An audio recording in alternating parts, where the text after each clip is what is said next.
For the last few years, I've had this sense that everything I learned as a kid about how America's government works is completely wrong. But I had no idea how bad things actually were until I saw this one graph.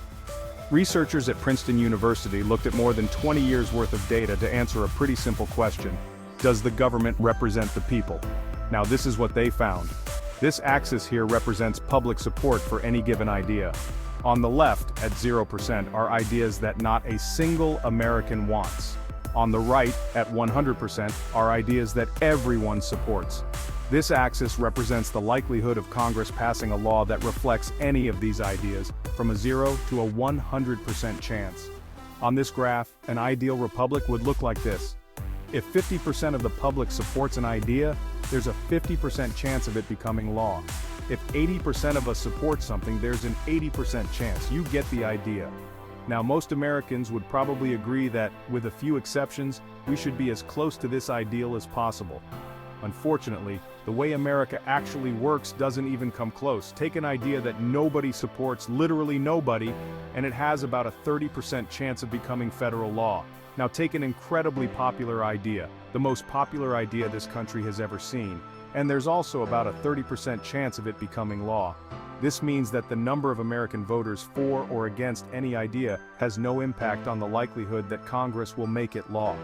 Put another way, and I'm just going to quote the Princeton study directly here, the preferences of the average American appear to have only a minuscule, near zero, statistically non-significant impact upon public policy.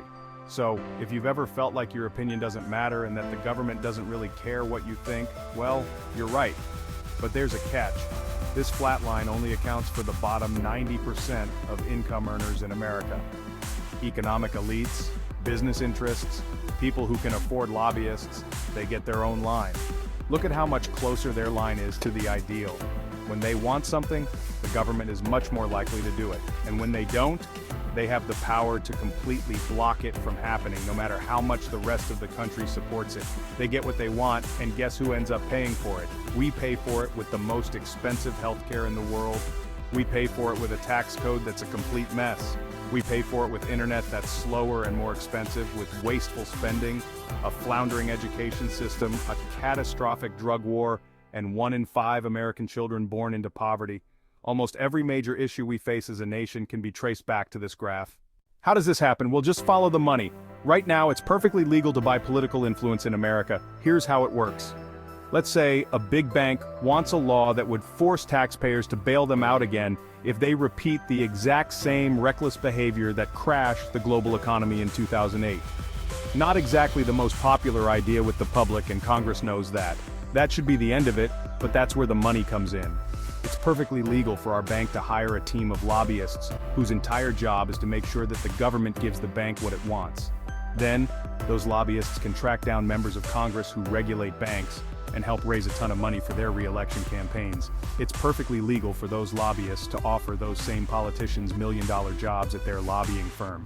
Then, those lobbyists can literally write the language of this new bailout law themselves and hand it off to the politician they just buttered up with campaign money and lucrative job offers.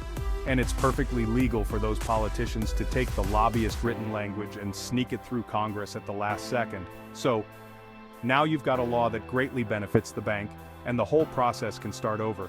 This is how a bill becomes a law. A special interest hires some lobbyists.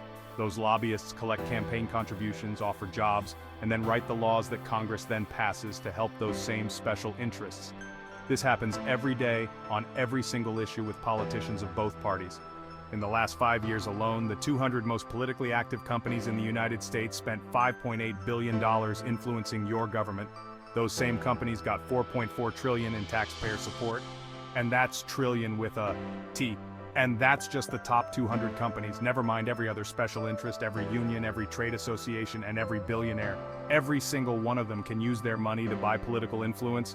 You know, there's this idea out there that this only became a problem after the Supreme Court Citizens United decision in 2010.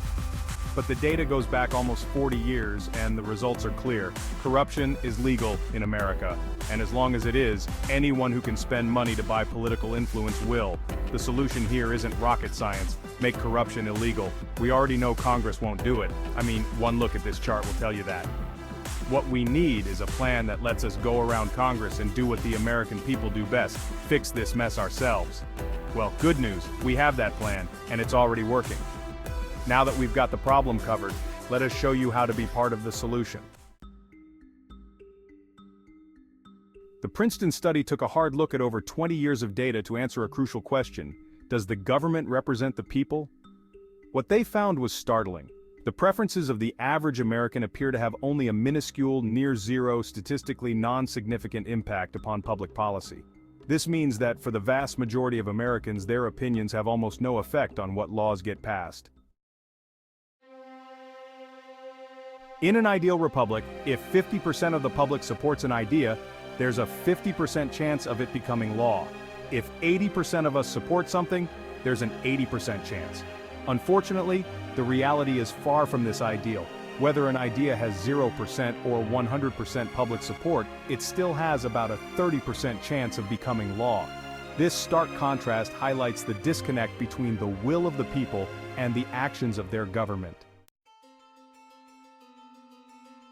Economic elites and business interests, those who can afford lobbyists, get their own line on the graph.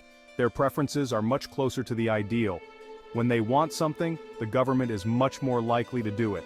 And when they don't, they have the power to completely block it from happening, no matter how much the rest of the country supports it.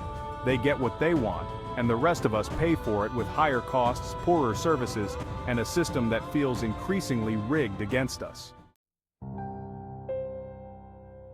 So, let's talk about the cost to Americans. You see, when money floods into politics, it often drowns out the voices of everyday citizens.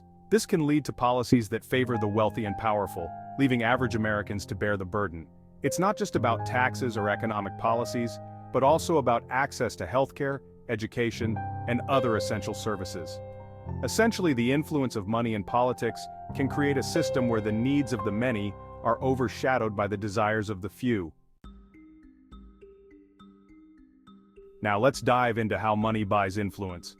Politicians often rely on large donations to fund their campaigns. These donations don't come without strings attached. Wealthy donors and special interest groups expect something in return, whether it's favorable legislation, regulatory changes, or access to decision makers. This creates a cycle where money and influence reinforce each other, making it difficult for ordinary citizens to have their voices heard. The result? A political landscape where those with the deepest pockets have the loudest voices. Alright, so let's dive into the lobbying process. Lobbying, in simple terms, is the act of attempting to influence the decisions of government officials. But, as you might guess, it's not always straightforward. Lobbyists can represent a wide range of interests from corporations to nonprofits. They use various tactics like providing information, building relationships, and sometimes even campaign contributions to sway decision makers.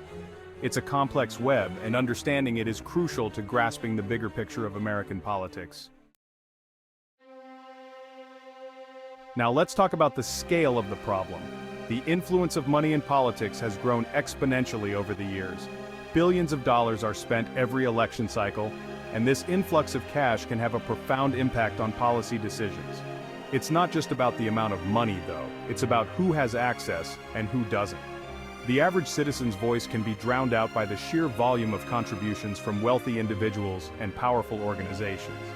This imbalance raises questions about the fairness and integrity of the democratic process. Moving on to the myth of Citizens United. Many people believe that the Citizens United Supreme Court decision opened the floodgates for unlimited corporate spending in politics. While it's true that the ruling did allow for greater financial contributions, it's important to note that the influence of money in politics existed long before this decision. Citizens United simply amplified an existing problem. It's a convenient scapegoat, but focusing solely on it can distract from the broader issues at play. So, what's the solution? Addressing the influence of money in politics is no easy feat. Some advocate for public financing of campaigns to level the playing field. Others suggest stricter regulations on lobbying and campaign contributions. Transparency is also key. Ensuring that all political donations are disclosed can help the public hold their leaders accountable. Ultimately, meaningful change will require a concerted effort from both lawmakers and citizens. It's a challenging road ahead, but one that is essential for the health of our democracy.